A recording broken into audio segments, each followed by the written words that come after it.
Oi, bom dia para você. O Record News Rural está no ar. O setor de suco de laranja comemora a isenção da sobretaxa norte-americana. O Brasil é responsável por aproximadamente 60% de todo o volume consumido nos Estados Unidos. A isenção do suco de laranja da sobretaxa norte-americana de 40% trouxe alívio para o setor.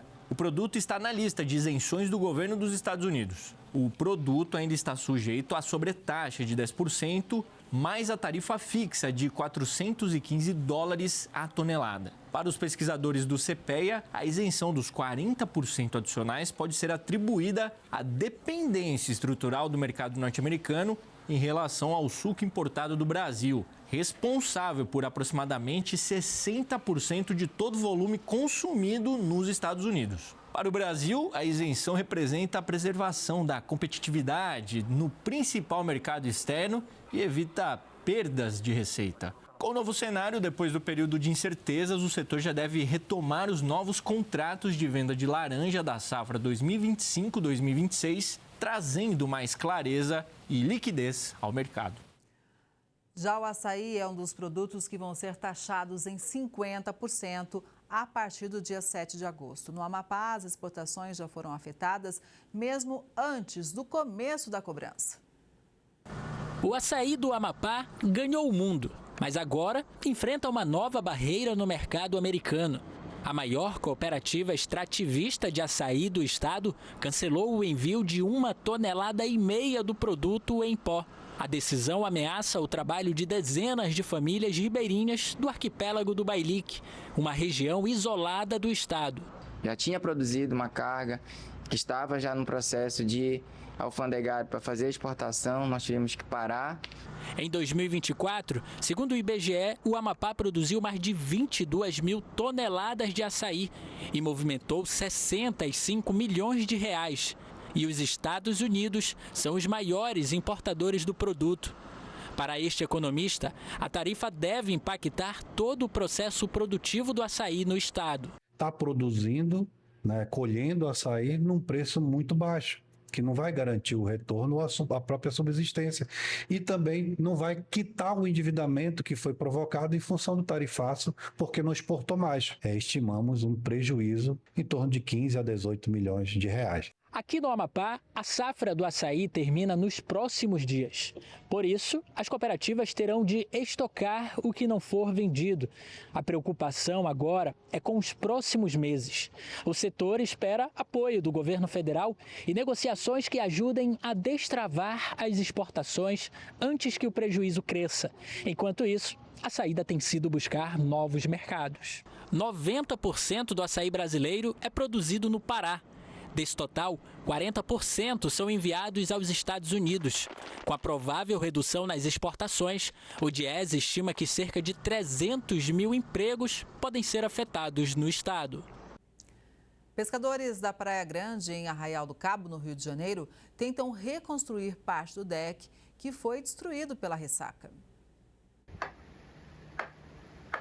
O barulho da obra faz parte do recomeço na vida desses pescadores. Parte do local que eles tentam reconstruir foi por água abaixo durante a última ressaca na Praia Grande, no litoral de Arraial do Cabo, na Baixada Litorânea. São centenas de madeiras que formam vários decks. Além de guardar os barcos usados pelos pescadores tradicionais, o espaço também serve como cenário para ensaios fotográficos de turistas. Cláudia, presidente da Associação dos Pescadores. Dos pescadores aqui são pesqueiros utilizados aí para pesca de lula, tá? A principal pesca utilizada nesses decks. Essa é uma comunidade pesqueira. Essas embarcações miúdas que vocês estão vendo são as embarcações que nós chamamos de caicos, né? São pequenas embarcações onde a comunidade vive extremamente da pesca. Ainda segundo os pescadores, 5 barcos foram perdidos durante a correnteza. Parte das madeiras de sustentação desapareceram. Um prejuízo de mais de 50 mil reais. O local pertence à Reserva Extrativista de Arraial do Cabo, que tem como órgão fiscalizador o ICMBio. Por conta dos problemas estruturais, a pesca artesanal nos próximos dias está comprometida. Muita gente tem suas embarcações, mas não pode descer, né, porque foram danificadas, né, pela fúria do mar. e vai ter que começar se refazendo novamente para voltar novamente às atividades de pesca, né? Que aqui todo mundo, nós temos aqui mais ou menos 120 famílias, né? Que depende desse sustento, né? Para levar o seu pão para dentro de casa. Agora, os pescadores lutam para recomeçar. A natureza é dessa forma, mas nós estamos aí firme e forte, da melhor forma possível nós vamos recomeçar. Depois da tempestade, vem a bonança, a gente espera em Deus que a gente vai conseguir tudo de novo. Que assim seja, né? Um casal do Distrito Federal resolveu investir na produção de própolis. As colmeias ficam numa agrofloresta dentro da cidade. O espaço serviu de sala de aula para um curso da Emater que ensinou os produtores a agregar valor ao negócio. No Brasil, existem mais de 300 espécies com ferrões e sem ferrão. As nativas do DF listam mais de 30 espécies diferentes no cerrado. As mais comuns, jataí, mandaguari, uruaçu amarela, marmelada, todas presentes na propriedade do casal. O cenário é bem diferente, né? É uma área de mata, uma agrofloresta que fica dentro de um espaço que há 20 anos é um meliponário, que é uma área onde várias espécies de abelhas sem ferrão são criadas e, claro, tudo que elas produzem é extraído. Aqui nós temos uma colmeia completa com ninho, sobreninho e melgueira, e o própolis ele é coletado aqui na melgueira, que é a parte superior da colmeia. Própolis é isso aqui, ó. Ele é uma resina que é usada para vedar a caixa, para dar uma proteção para as colmeias. Então esse própolis que a gente retira e usa para fazer o própolis medicinal, né? Aquele própolis que a gente conhece, que é aquele que muita gente toma. Então a gente faz uma mistura e automaticamente se transforma no própolis. A quantidade produzida por aqui impressiona, viu? E foi por isso que a Emater, a empresa de assistência técnica e extensão rural do DF, levou 70 produtores para aperfeiçoar ainda mais a produção. Quando a gente fala de criação de abelha, a primeira mensagem que se cria é da abelha para a produção de mel, e a gente mostra a possibilidade de criar abelha na varanda de casa, produzindo mel em casa, nas proximidades da família. Mas a abelha não produz só mel, ela recolhe pólen, que é super nutritivo, ela produz própolis utilizando resina de espécies de árvore diferente, que traz um benefício para a saúde também muito grande, por conta disso, da diversidade de espécies de planta. E os criadores estão entendendo a possibilidade de ter uma agregação de valor a mais, além da questão da venda do mel, porque você pode vender mel, pólen, própolis, cera, uma opção de coisas produzidas pelas abelhas. Aqui nessa região é uma área urbana com enclaves rurais, e para ser considerado rural tem que ter uma produção. Nós queríamos uma produção que não degradasse o meio ambiente. Então nós juntamos a nossa agrofloresta, por uma sugestão da Emater, colocamos as abelhas sem ferrão. Além de muito sabor, com certeza um produto que auxilia na saúde. E olha, uma procura que tem valido a pena, viu? Todo mundo em busca desse melzinho e própolis originais. A gente volta a falar da sobretaxa dos Estados Unidos. Os setores que ficaram de fora da lista de isenção do tarifaço seguem tentando negociar. Quem está isento comemora a possibilidade de manter os negócios. O presidente dos Estados Unidos, Donald Trump, assinou a ordem executiva determinando a tarifa de 50% sobre os produtos importados do Brasil. 694 produtos brasileiros, porém, ficaram de fora da taxação. Entre os setores que foram isentos estão petróleo, combustíveis, minérios, fertilizantes, motores, peças, componentes e aeronaves civis, polpa e suco de laranja. Para a entidade que representa os exportadores de sucos cítricos, a medida é resultado da interdependência entre as companhias brasileiras e norte-americanas. O Brasil tem 56% do consumo americano e 70% das importações. E já os americanos representam para a gente 42% de tudo que a gente exporta. Nesse sentido, a gente entende que isso é uma concessão que foi feita para as empresas americanas, não para as empresas brasileiras, mas a gente aceita essa carona com muito alívio para todo o setor. O setor de madeiras foi parcialmente isento e agora trabalha também para mitigar os efeitos. Alguns tipos de celulose e ferro-gusa foram isentados e madeira tropical foram isentados da taxa. Da sobretaxa, na realidade, né? Já os produtos de madeira sólida, então a gente está falando de madeira para construção, madeira serrada, a gente está falando de painéis, a gente está falando de portas, de moldura, esses produtos sim foram taxados. O que a gente está buscando é fazer gestão junto às instituições próximas, parceiras, afetas ao tema, para tentar minimizar esse impacto. Outros itens importantes da pauta de exportação do Brasil para os Estados Unidos, como café, frutas, carne bovina, de frango, peixe, milho, soja e arroz, ficaram fora da lista de isenção e tiveram a taxação confirmada. Para o Conselho dos Exportadores de Café do Brasil, o Secafé, na relação comercial cafeeira entre Estados Unidos e Brasil, as nações são indispensáveis uma à outra. A importância do café para a economia americana já é de amplo conhecimento para as autoridades nos Estados Unidos. Para cada $1 que nos Estados Unidos importa de café, geram $43 na economia. 2,2 milhões de empregos, 1,2% do PIB, mais de 100 bilhões em salários, 343 bilhões de faturamento total. E o Brasil, como maior produtor, maior exportador e segundo maior consumidor de bebida, é insubstituível nesse mercado. Os Estados Unidos são o principal mercado importador também dos cafés especiais do Brasil, adquirindo aproximadamente 2 milhões de sacas do produto, a uma receita superior a $550 milhões ao ano. Por isso, o setor segue em negociação. O que a gente está correndo contra o tempo, com senso de urgência, foco na pauta econômica de forma pragmática para que esse tempo da tarifa seja o menor possível. Para a Associação Brasileira de Produtores e Exportadores de Frutas e Derivados, Abra Frutas, ainda há uma expectativa de acordo que mantenha o mercado americano atrativo para as frutas brasileiras. Para a ABIEC, a Associação Brasileira das Indústrias Exportadoras de Carnes, com a nova tarifa de 50%, somada à alíquota atual de 26,4%, a carga tributária total ultrapassaria 76%. Isso compromete a viabilidade econômica das exportações ao mercado norte-americano. A Associação Brasileira da Piscicultura também acompanha com atenção e vê riscos para a atividade com a sobretaxa.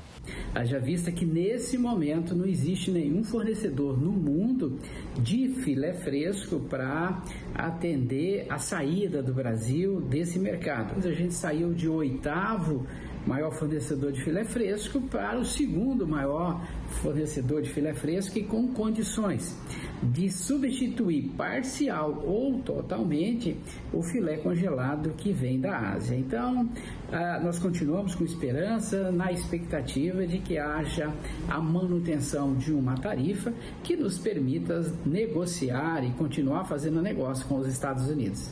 O impacto da sobretaxa do governo norte-americano no agronegócio brasileiro é diferente dependendo do setor, mas uma coisa é certa: é preciso unir forças em busca do diálogo com os Estados Unidos.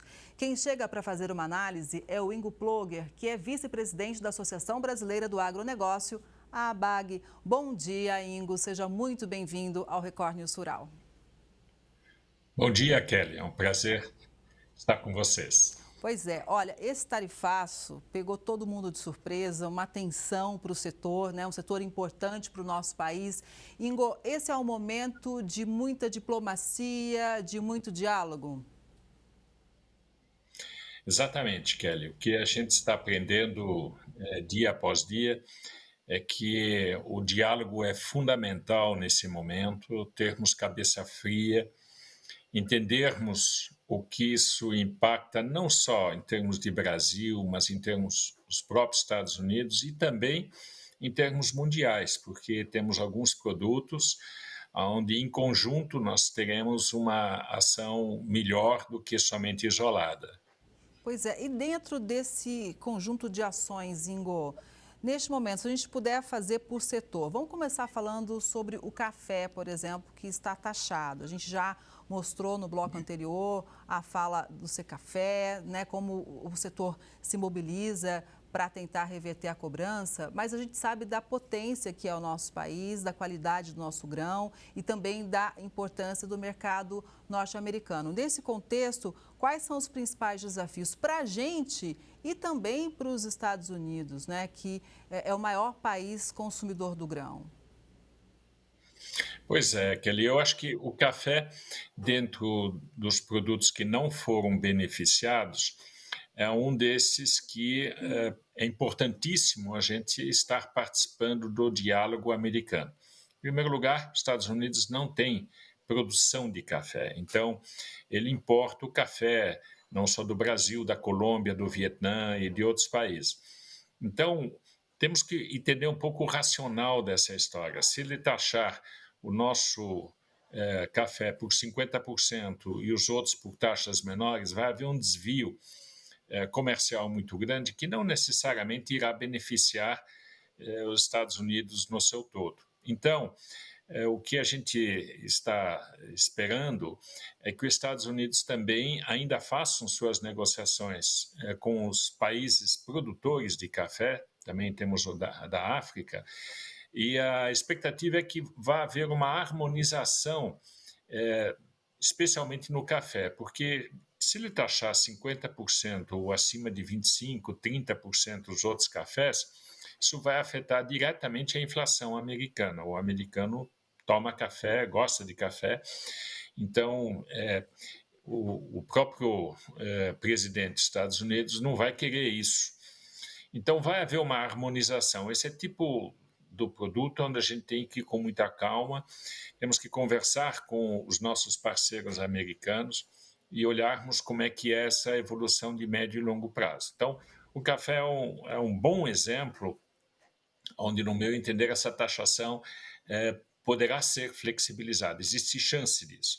E nós temos que ir com muita parcimônia, nós temos que ir com muita resiliência, com calma e com cabeça fria. Aqui, emoções não vão ajudar em nada. Pois é, Ingo, e quando a gente fala da produção e do consumo do café no mundo, o que a gente pode dizer em relação a preço, mesmo depois desse anúncio do tarifaço por parte do Donald Trump? A minha expectativa é que o preço do café, que agora está sendo reduzido, e há razões para isso, principalmente quando a gente está na época da safra, existe um escoamento muito rápido de uma série de produtores, até porque não tem a condição de estocagem, e normalmente, mundialmente, a gente tem uma redução do preço de café. Porém, nós temos um novo cliente, que é a China, e esse cliente está absorvendo uma parte do nosso café por novos hábitos. O consumidor chinês, ele no momento não está consumindo o nosso cafezinho, ele está transformando isso num long drink, onde ele mistura isso com suco de mangas, suco de laranja e outras coisas, como se fosse um energético. E existem lojas hoje que estão abrindo uma atrás da outra, são 7 mil clientes por dia que estão sendo adicionados. Então, isso aí é uma nova moda. Pode até ser que essa nova moda passe da China para outros países. Então, isso vai ter uma demanda. Essa demanda vai ser muito constante. Isso para nós é muito favorável, né? Porém, o nosso tipo de café também vai ter que se adaptar a este gosto que está se desenvolvendo na China. Então, no médio e no longo, o preço do café não vai cair. Essa é a minha expectativa para os próximos meses. No curto prazo, sim, em função dessa turbulência toda, essa insegurança, e no médio e longo, não. Então, acho que para o café isso é uma boa notícia, nem sempre para o nosso querido consumidor brasileiro o café não vai cair muito de preço lá na frente, mas em relação ao nosso produtor, a nossa cadeia produtiva, as torrefadoras, etc., isso certamente será um novo caminho. Você comentou então agora sobre a importância da China para o nosso café, né? Um mercado importante. E para a carne bovina, já é o nosso principal mercado, né? Mais ou menos ali 49% das nossas exportações, sendo que os Estados Unidos 12%.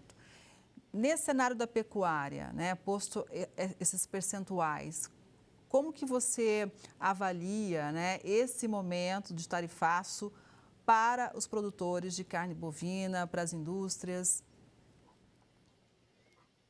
Nós temos aí um tema muito sério.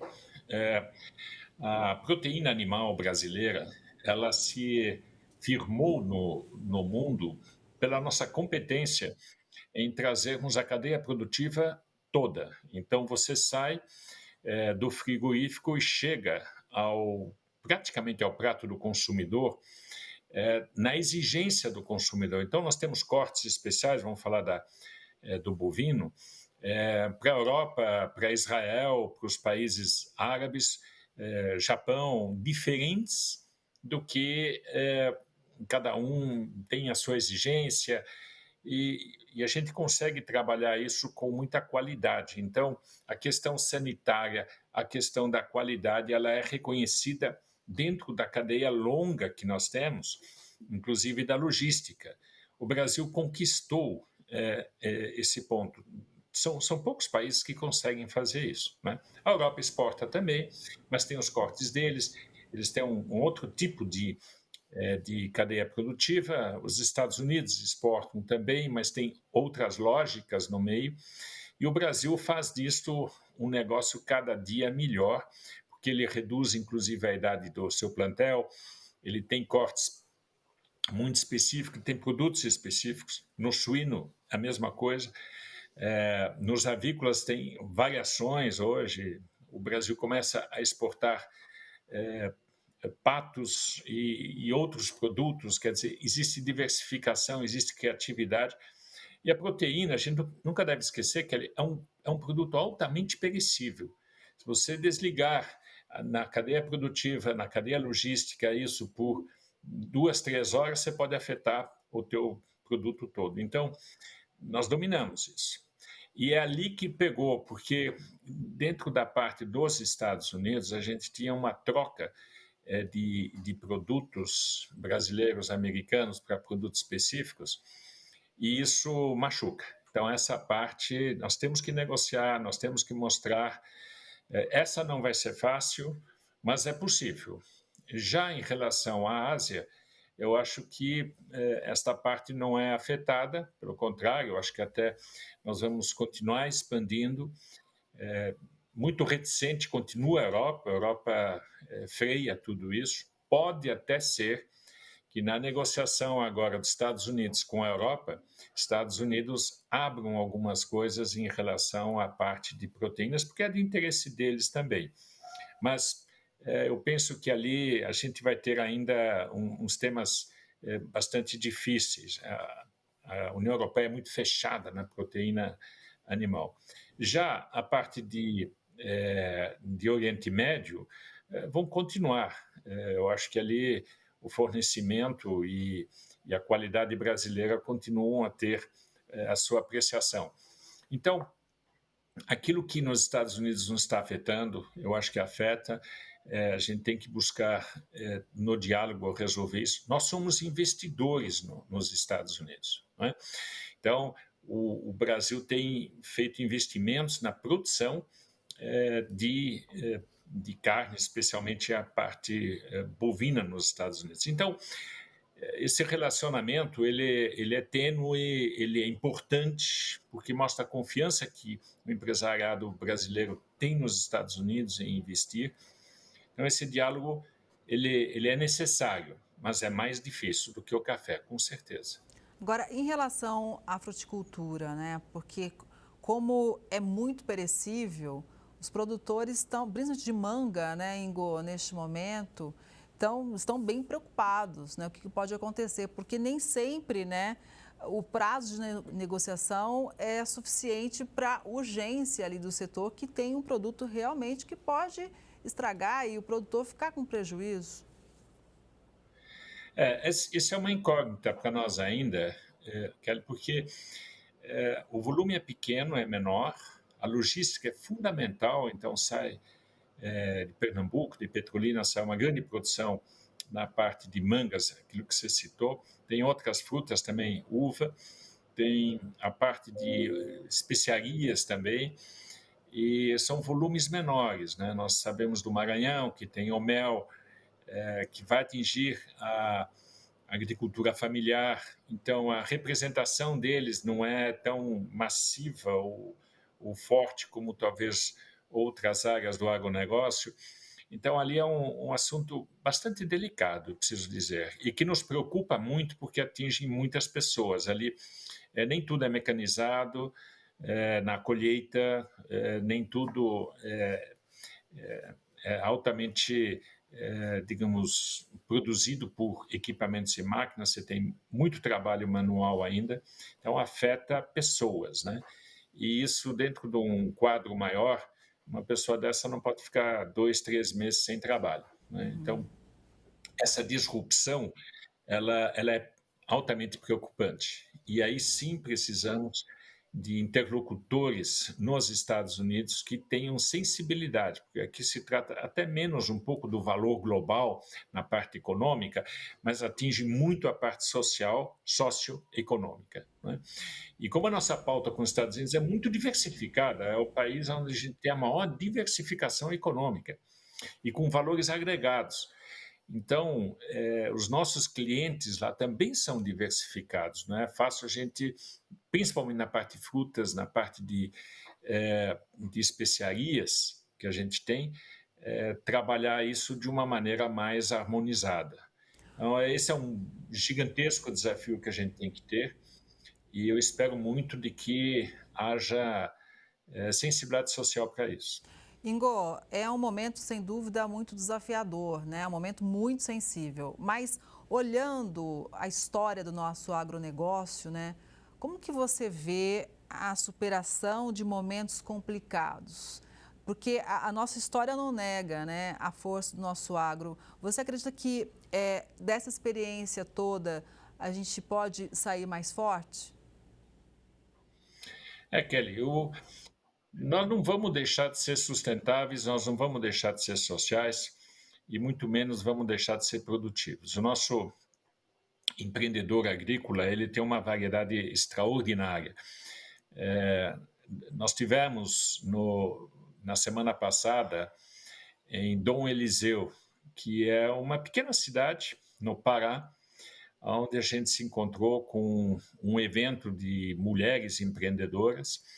E eu fiquei extraordinariamente bem impactado com o que está se fazendo nesse interiorzão do Brasil. É impressionante. O que você vê de sorgo, o que você vê de gergelim, o que você vê de frutas, pequena, média, grande, empresa agrícola, e você vê o empenho das pessoas dentro disso, a preocupação com a questão ambiental, a preocupação com as pessoas dos vilarejos menores e maiores. Então, é um Brasil que, aonde você começa a olhar essas fronteiras, ele está na solução, ele está no trabalho. E não é fácil, porque a mudança climática atinge todo mundo, então está todo mundo esperando se entra a chuva, não entra a chuva, agora está começando a chover um pouco. Para aqueles que plantaram o sorgo estão sorrindo, aqueles que não entraram nisso em tempo, tem uma janela ainda a ser aberta para entrar com milho ou soja. Então, você percebe que no Brasil, hoje, o agricultor, ele tendo 3 safras, às vezes até 4, se você olhar ainda a questão de forrageiras como secundárias, aí você começa a perceber que nós temos um novo capítulo na economia tropical. A pujança da economia tropical nos dá um desafio muito diferente na logística. Se nos Estados Unidos, na Europa e até mesmo na China, que é região norte, você tem uma safra, se você perder uma janela por 3 semanas, 4 semanas, não importa, se pode colocar isso em silagem, estar gerenciando isso. Para nós, não. Se você perde 3 semanas, 4 semanas, isso te afeta a próxima.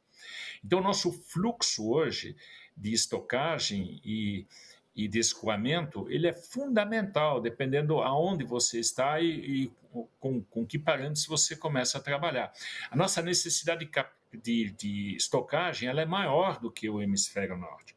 Então, se você olhar esse déficit, ele é forte. Nós temos que ter um investimento nessa parte. Com juros a 15, a Selic mais alguma coisa, fica muito complicado o agricultor pegar e começar a investir, neste momento, em silagens. Então, aqui a gente tem um desafio muito grande, mas, por outro lado, a gente acredita. Né? Acreditamos em Deus, acreditamos na natureza e fazemos da natureza para a natureza. Com certeza. Ingo, foi muito importante te ouvir. Obrigada demais. Um bom dia para você e até a próxima.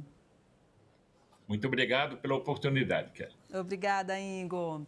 E essa edição do Record News Rural fica por aqui. Obrigada pela sua audiência. A gente se vê no próximo programa. Até lá.